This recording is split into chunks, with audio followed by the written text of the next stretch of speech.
Hello, and welcome to the Love Your Work Life podcast. I'm your host, Elissa Shuck. Whether you're going for that next promotion, looking for a job, or making a career pivot, I'll teach you how to navigate it all so you can have the career you want.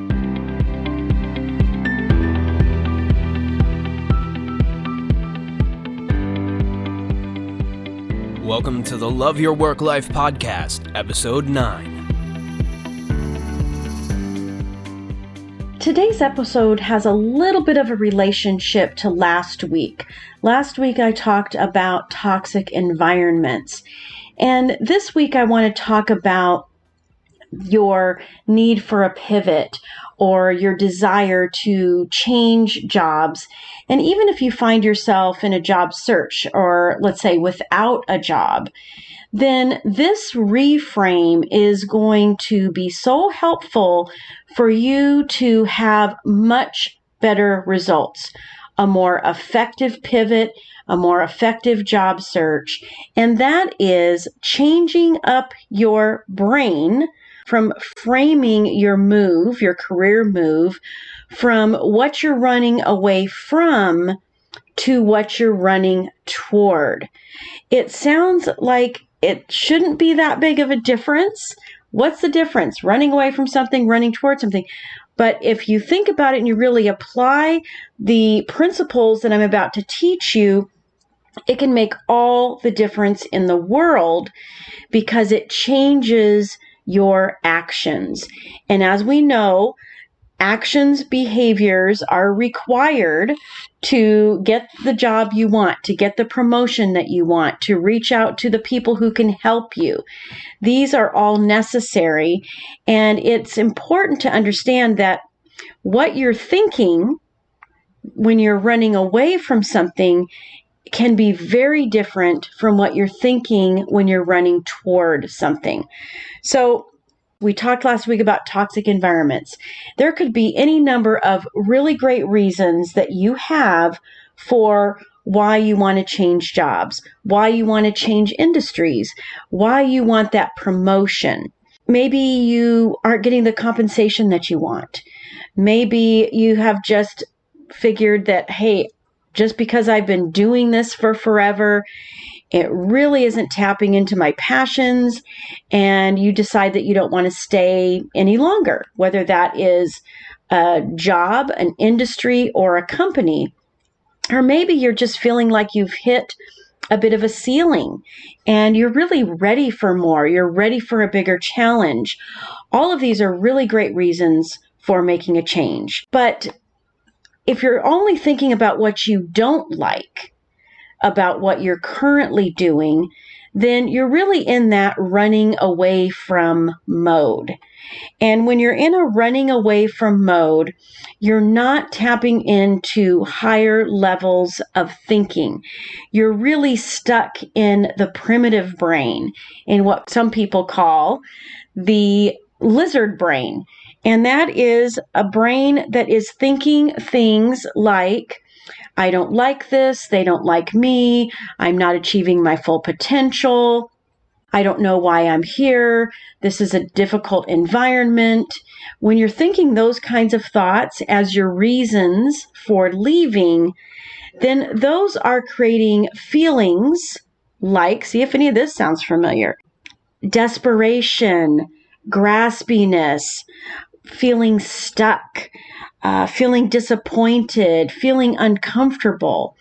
Anytime you're operating from those kinds of feelings, your actions that follow are not going to be the best actions that you can take in your job search.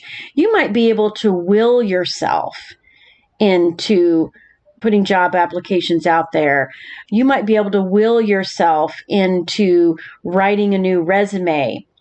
But in the end, the energy behind all of those is going to follow you. And trust me, energy can be felt.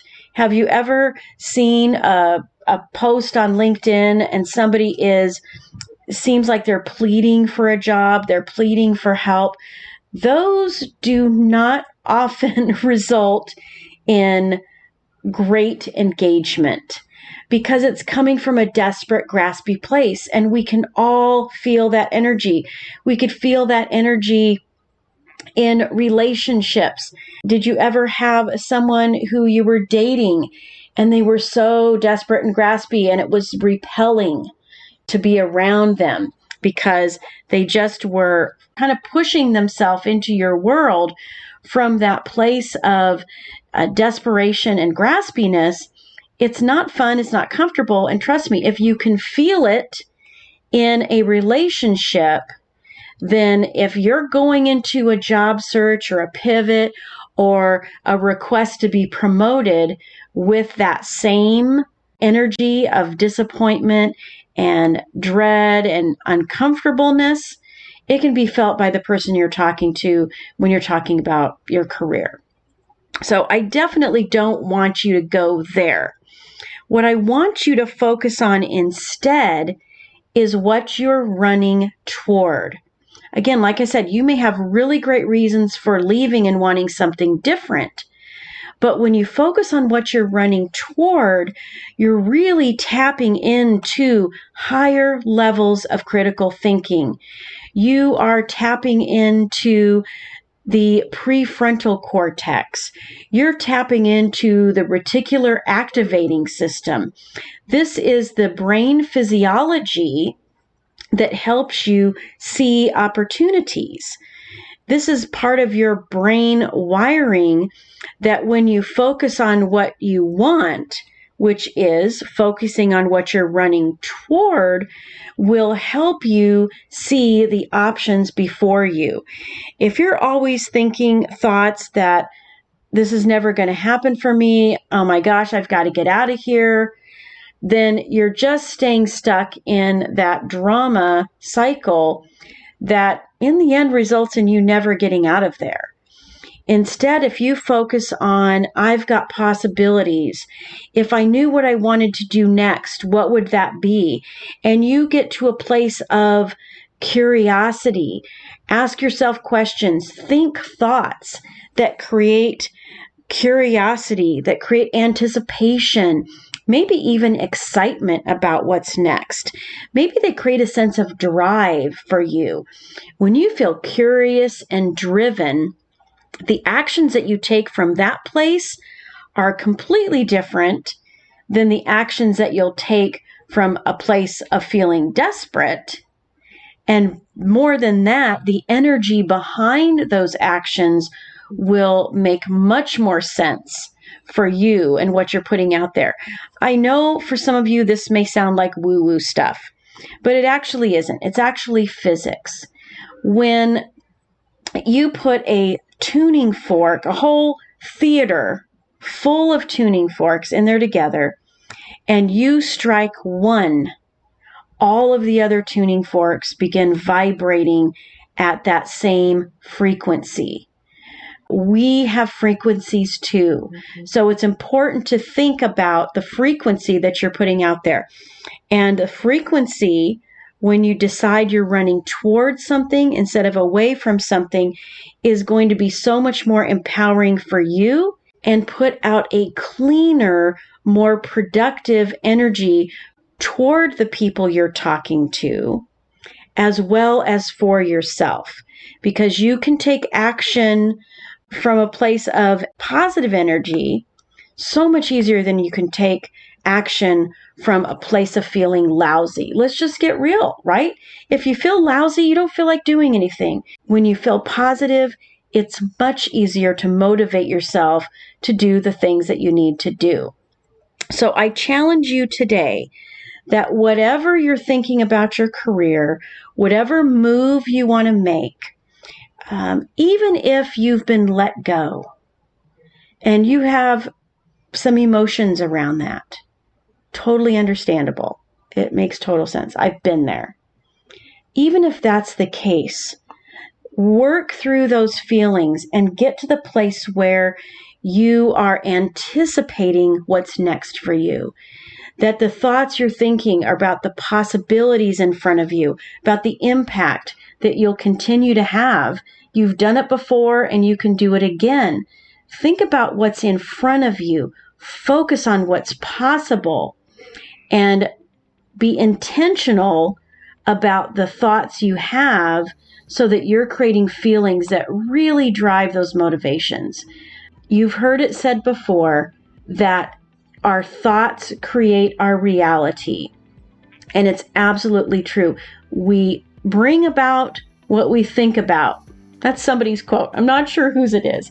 But when you're thinking thoughts of impossibility, thinking thoughts that make you feel insufficient, you're never going to get a result you want. You're never going to get a great result unless you start thinking thoughts that help you feel sufficient, that help you feel empowered, that help you feel like anything and everything is possible for you. So run towards your future instead of running away from your past. All right. Keep that in mind. Find me on social media. Find me on LinkedIn. I'm there all the time. Let me know how it's going for you. All right. Talk to you again soon. Hey, if you enjoy listening to this podcast, you have to come check out my Love Your Work Life programs on Teachable. You can choose from on-demand courses or personalized one-on-one coaching with me. We take all of this material and apply it so that you can live it and create the career you want. Because when you love your work life, all the other parts of life get better too. So go to Love Your Work Life Teachable as search terms, or love-your-work-life.teachable.com. I will see you there.